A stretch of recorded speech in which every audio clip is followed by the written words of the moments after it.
Welcome to Anjana classes. आज हम कक्षा 9 की पुस्तक स्पर्श से पाठ 8 जिसका शीर्षक है ध्रुव तारे के समान वो पढ़ने जा रहे हैं, जिसके लेखक हैं स्वामी आनंद। बच्चों, ये चैप्टर बहुत ही थोड़ा लंबा है, इसको हम शॉर्ट में समझेंगे, ठीक है। तो चलिए अभी हम स्वामी आनंद के बारे में, उनकी लेखनी के बारे में कुछ जानकारी ले लेते हैं। स्वामी आनंद का जो मूल नाम था वो हिम्मत लाल था।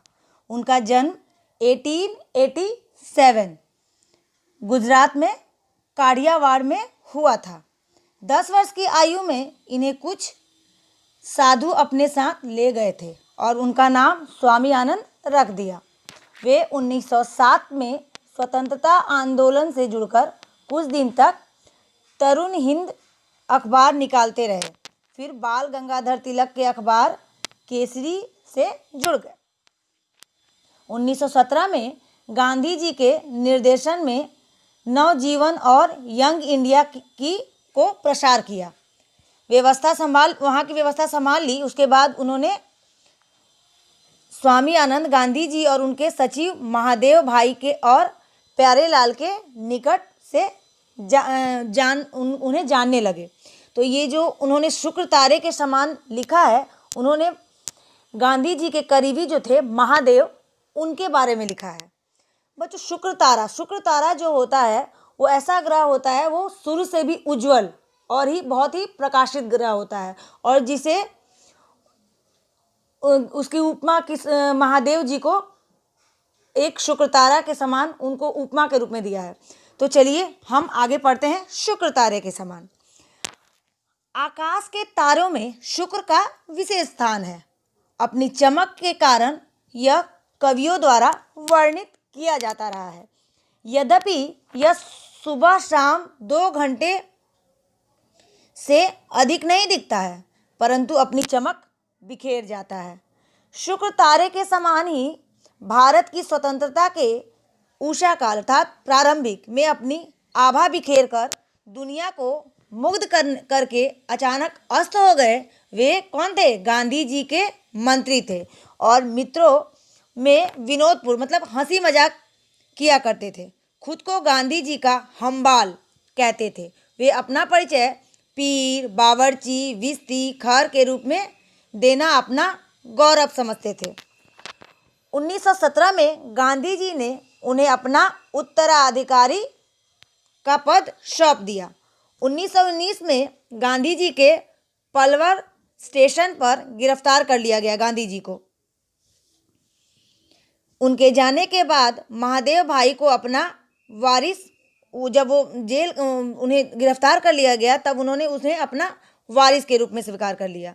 1929 तक वे समूचे देश के दुलारे बन चुके थे। इस बीच पंजाब में फौजी शासन कहर का विवरण आना रोज का काम हो गया। फौजी कानून के तहत अधिकतर नेताओं को काले पानी की सजा दी गई। जुल्मों के शिकार लोग समूहों में गांधी जी के पास आते रहे, मतलब पूरा ग्रुप में गांधी जी के पास आने लगे। महादेव उनकी टिप्पणियां तैयार करते थे, मतलब उन्हें क्या बोलना है उनकी टिप्पणियां वो तैयार करते थे। उन्होंने गांधी जी से मुलाकात भी करवाने का काम वो करवाते थे। कौन? महादेव। कुछ दिनों बाद कार्निकल के अंग्रेज संपादक हार्नीमैन को सरकार ने देश निकाला की सजा सुना दी और उन्हें कहाँ भेज दिया? इंग्लैंड भेज दिया। हार्नीमैन के जाने से यंग इंडिया में साप्ताहिकी लिखने वालों की कमी हो गई।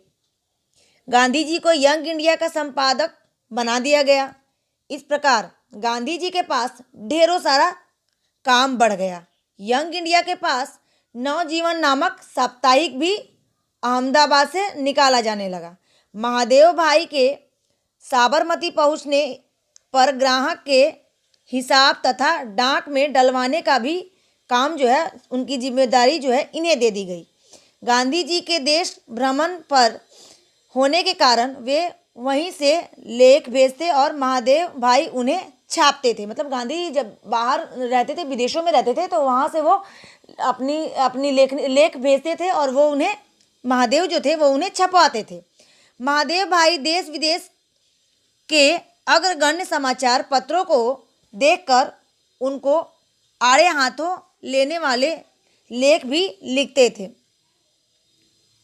देश विदेश में जो भी अलग अलग टिप्पणियाँ कर दी जाती थी तो उस पर वो जो भी अपना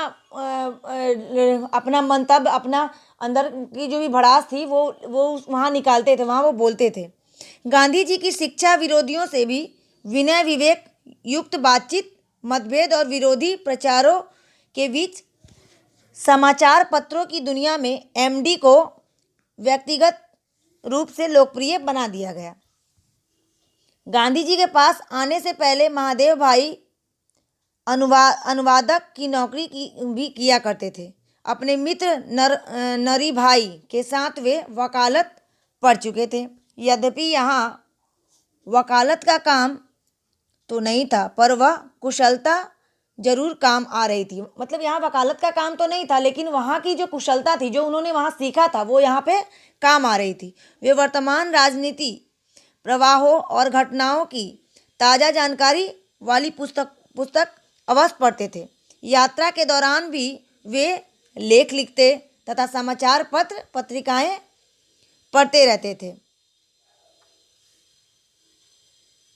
वे काम को कम समय में निपटाकर चरखे पर सूत भी काट लिया करते थे। मतलब जिस प्रकार गंगा यमुना के किनारे के मैदान परम उपयोगी हैं और उनमें एक भी पत्थर नहीं मिलता, उसी प्रकार महादेव के संपर्क में आने पर उस ठेस तो दूर की बात है, खुदरी मिट्टी भी नहीं चुभती। यहाँ महादेव की तुलना गंगा यमुना से की गई है कि गंगा यमुना जो नदी है, वहाँ जाने के बाद वहाँ पे एक भी ईंट पत्थर नहीं मिलता जिससे लोगों को चुभ सके। उसी प्रकार महादेव थे, जो कि उनके जाने के बाद उनकी वाणी इतनी मधुर थी कि वहाँ जाने के बाद किसी को उनकी कोई भी बात चुभ नहीं सकती थी। उनकी निर्मल प्रतिभा से व्यक्ति बिना प्रभावित हुए नहीं रह सकता था। उनकी प्रतिभा इतनी ही निर्मल थी, स्वच्छ थी कि उनसे प्रभावित हुए कोई रह ही नहीं सकता था। वे गांधी जी के काम काज में इतना घुल मिल गए थे कि उनकी अकेले कोई कल्पना की ही नहीं जा सकती थी। मतलब वो गांधी जी से इतने घुल मिल गए थे कि गांधी जी के बिना उनकी कल्पना या उनके बिना गांधी जी की कल्पना करना पॉसिबल नहीं था, ऐसा लेखक कह रहे हैं। महादेव भाई शिष्ट, संस्कार युक्त भाषा और मनोहर शैली के लेखक थे।